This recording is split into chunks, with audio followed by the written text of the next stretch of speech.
Hello दोस्तों, स्वागत है आपका। आज का जो वीडियो है ये काफ़ी इम्पोर्टेंट है। इस वीडियो में मैं जो आपसे बात करने वाला हूँ वो मैं आपको ये बताऊँगा कि 2024 में रेलवे की जितनी भी वैकेंसीज आएगी उसमें मैं आपकी क्या मदद कर सकता हूँ। अगर अभी तुरंत में बात करी जाए तो तुरंत में जो वैकेंसी है वो तुरंत में ये वैकेंसी है जो कि इसका सभी जगह वायरल हो रहा है ये, और मुझे लग रहा है कि ये रियल भी हो सकता है, सही भी होगा ये। तो चलिए, अगर ये सही है या नहीं है, जो भी है, फेक हो जो भी है, लेकिन कभी ना कभी तो वैकेंसी आएगी। जिस दिन के लिए आप पढ़ रहे हो वो दिन कभी ना कभी ज़रूर आएगा।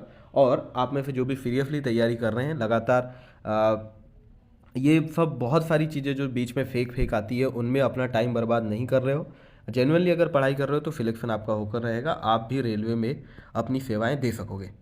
ठीक है, तो देखो, ये जो नोटिस अभी आया है ये मैं आपको एक बार दिखाऊं तो ये है एएलपी के लिए। ये डिटेल्स इसमें जो भी दी है ये सब हम तब बात करेंगे जब इसका ओरिजिनल नोटिफिकेशन आएगा, जो कि आता है सेंट्रलाइज्ड एम्प्लॉयमेंट नोटिस। वो जब आ जाएगा उसको मैं अच्छे से रीड करने के बाद उसके अलग अलग पॉइंट्स पर भी एक वीडियो बनाऊंगा, फॉर्म कैसे अप्लाई करना है वो भी बनाऊंगा, वो सब मैं आपको गाइड करूंगा। लेकिन मैं आपको वो सब बताना चाहता हूँ जो मैं आपके लिए इन रेलवे वैकेंसीज में आपके लिए कर सकता हूँ। देखिए, वीडियो बनाने के लिए बहुत सारी चीज़ें हैं। एसएससी पर वीडियो बनाया जा सकते हैं, स्टेट गवर्नमेंट्स पर एग्ज़ाम बनाए जा सकते हैं, 10 तरीके की वैकेंसी आती है उन जिन पर वीडियो बनाए जा सकते हैं। लेकिन मेरा जो मेन उद्देश्य है वो व्यूज़ कमाना या ज़्यादा लोगों तक अपनी बात पहुंचाना नहीं है, बल्कि जितने लोगों तक मेरी बात पहुंचे उनकी रियल में कोई जेन्युइनली कोई हेल्प हो, ये मेरा मोटिव है। और मुझे लगता है कि मैं रेलवे के बारे में ही आपको क्यों बता सकता हूँ, क्योंकि रेलवे की फॉर्म भरने से लेकर के ज्वाइनिंग तक की, ज्वाइन करने के बाद की सारी चीज़ें मैंने खुद ने बहुत करीब से देखी है। सिर्फ अपना ही एक्सपीरियंस नहीं, मेरे साथ में जितने सारे लोगों ने एनटीपीसी में ज्वाइन किया उनके साथ साथ मेरे पास उन लोगों का भी एक्सपीरियंस है जिनने 2019 की जो लेवल 1 वाली वैकेंसी थी उसमें भी ज्वाइन किया है।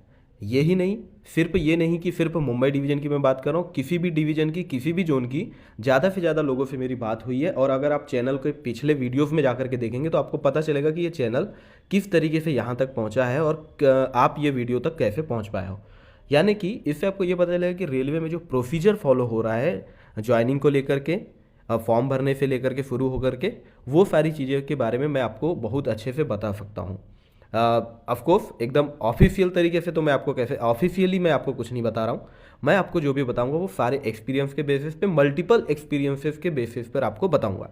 और मेरे एक्सपीरियंस कितने सही होंगे, इन्फॉर्मेशन आपके लिए कितनी सही होगी, आपको ये चैनल फॉलो करना चाहिए या नहीं करना चाहिए, ये आप मेरे पिछले वीडियोस को देख करके समझ सकते हो। मेरा मोटिव ये है कि मैं जिस बारे में आपको मदद करूं ज़्यादा से ज़्यादा कर सकूं और जेनुअनली सही मदद कर सकूं और आप लोगों तक जो सही जानकारी है वो पहुंचाऊं। अब आप कहेंगे कि मेरे ही चैनल की क्यों ज़रूरत है और मेरे ही वीडियोस की आपको क्यों ज़रूरत है। तो मैं आपको बताता हूँ। मेरा चैनल पहली चीज़ तो फोकस्ड चैनल है, सिर्फ रेलवेज़ के लिए, रेलवेज़ की रिक्रूटमेंट के लिए। और पढ़ाई के लिए आपके पास कई चैनल होंगे, लेकिन जो प्रोसेस है उसको लेकर के देखिए, दिन भर में 100 नोटिफिकेशन के ऊपर जिनसे आपका कोई मतलब भी नहीं है उन पर वीडियो डालने से सिर्फ व्यूज़ कमाए जा सकते हैं, लेकिन आपका टाइम वेस्ट होता है उसमें, आपको हेल्प होती है ऐसा कुछ नहीं है। हेल्प होने वाली बात उसमें कुछ नहीं रहती। जैसे कि ये अगर नोटिस जो ये आया है, अगर ये नहीं भी आता और डायरेक्ट आपके पास आरआरबी के ऑफिशियल वेबसाइट पर जब नोटिस आता तो इससे कोई फर्क नहीं पड़ने वाला था कि आप पर आरआरबी का नोटिस आने के बाद ही इन्फॉर्मेशन पहुंचती। ये वाला जो कटिंग अभी आपको स्क्रीन पर दिख रही है ये नहीं भी पहुंचती तो भी इससे कोई फर्क आपको नहीं पड़ने वाला था। आपको पढ़ाई करते रहते, नोटिस आता और आप देख करके सारी चीज़ें समझ सकते थे। लेकिन इस बीच मैं भी अब फॉलो, जैसे मैं रेलवे पर इंफॉर्मेशन देने के लिए मैं भी रेलवेज में सारे चैनल फॉलो करता हूँ, अपडेट रहने की कोशिश करता हूँ। तो बीच में इतनी सारी कई फिजूल की जानकारियाँ मिलती जिनसे कि एक एस्पिरेंट का कोई फ़ायदा नहीं होता। बीच में ये नोटिस आने के पहले 100 जितनी भी कार्रवाइयाँ हुई होगी ऑफिशियल लेवल पर, उससे आपको क्या फ़र्क पड़ता है। लेकिन यूट्यूब पर बहुत लोगों का टाइम ये सब देखने में वेस्ट होता है। तो मैं आपको कहना चाहूँगा कि ऑफिशियल साइट आप देखते रहो, और ऑफिशियल साइट को देखने के बाद भी कोई डाउट बचता है तब आप यूट्यूब पर चैनल्स पे वीडियोस देखा करो। लेकिन अपना जो प्राइमरी सोर्स ऑफ इन्फॉर्मेशन होना चाहिए वो आपकी ऑफिशियल वेबसाइट होनी चाहिए। तो मैं आपको ये बताता हूँ कि कोई रिक्रूटमेंट किस तरीके से होती है और उसमें आपको मेरी क्या मदद ज़रूरत पड़ सकती है। देखो, जब ऑफिशियल नोटिस पर फॉर्म आता है तो ज़्यादातर लोग, बहुत सारे लोग, कई बार तो सीरियस एस्पिरेंट भी क्या करते हैं, नॉर्मली ऐसे फॉर्म भरते हैं वैसे ही भर देते हैं, माइन्यूट डिटेल्स पर बिल्कुल ध्यान नहीं देते। कि फ़ोटो किस तरीके से लगानी चाहिए, सिग्नेचर किस तरीके से होना चाहिए, किस पेन से होना चाहिए, ये सब पर किसी का ध्यान नहीं जाता। सिर्फ किस साइज़ की फ़ोटो होनी चाहिए, किस साइज़ का सिग्नेचर होना चाहिए, ये करके ही अपलोड कर दिए जाते हैं। डिटेल्स भी क्रॉस वेरीफाई नहीं करते और फॉर्म अप्लाई कर देते हैं। अब ये सच्चाई ये है कि जब हम फॉर्म भरते हैं और जब तक हमारी ज्वाइनिंग आती है, काफ़ी सारी चीज़ें बदल जाती है। और हो सकता है कि फॉर्म भरते समय हम उतना सीरियस नहीं भी रहते, लेकिन फिर वापस में जब इसमें सिलेक्शन होता है तब हमें पूरी सिंसियरिटी से ज्वाइन करना होता है।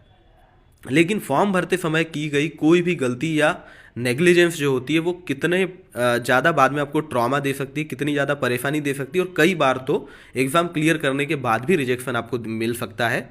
ये समझाने के लिए ही मैं आपके साथ इस चैनल पर मौजूद रहूँगा।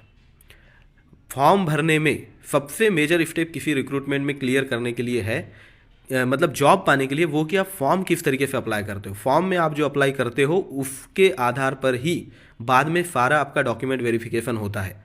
देखो, आप जो पढ़ाई करोगे उसमें आप अपनी मेहनत करके अपने हिसाब से चीज़ों को याद करके सीख करके एग्ज़ाम में परफॉर्म करके नंबर ला सकते हो।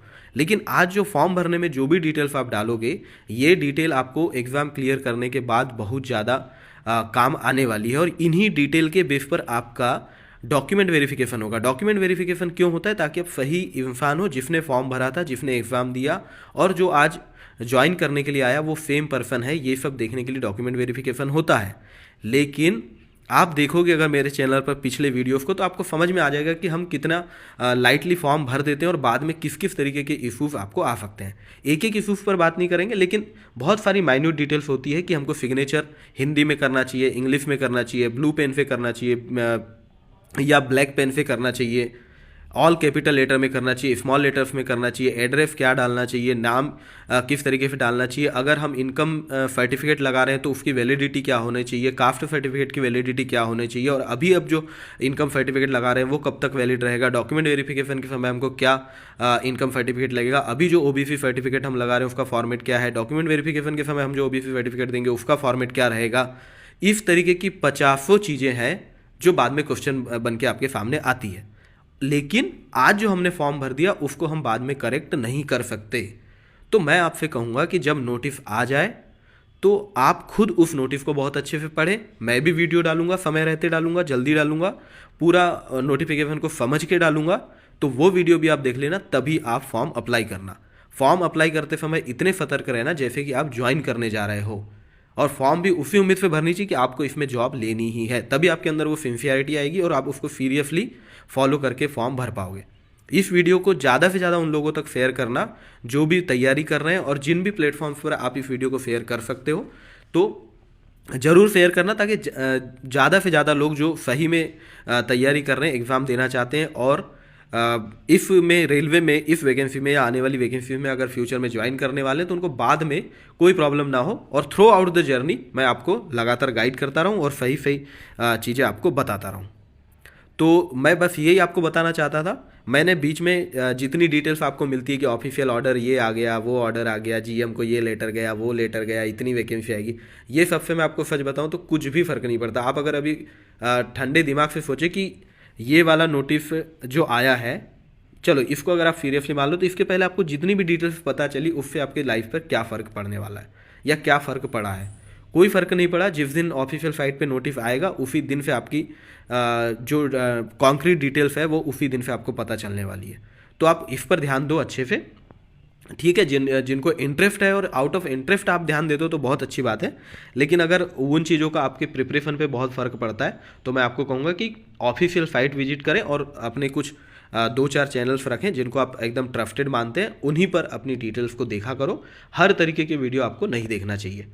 मैं आपको चैनल पर इस पर जैसे अगर एएलपी की वैकेंसी आएगी तो 2018 की एएलपी वैकेंसी में जिन्होंने ज्वाइन किया है वो लोग भी मेरे टच में, तो उनका एक्सपीरियंस, जो एएलपी की नौकरी में 25 से 30 साल कर चुके हैं उनकी लाइफ का क्या एक्सपीरियंस है वो भी मैं आपको बताऊंगा, और जो लोग रेलवेज़ की दूसरी वैकेंसी से छोड़ करके एएलपी में गए उनका भी क्या एक्सपीरियंस है, ऐसे लोगों से भी मैं आपको ऐसे लोगों का भी एक्सपीरियंस मैं आप तक पहुँचा सकता हूँ।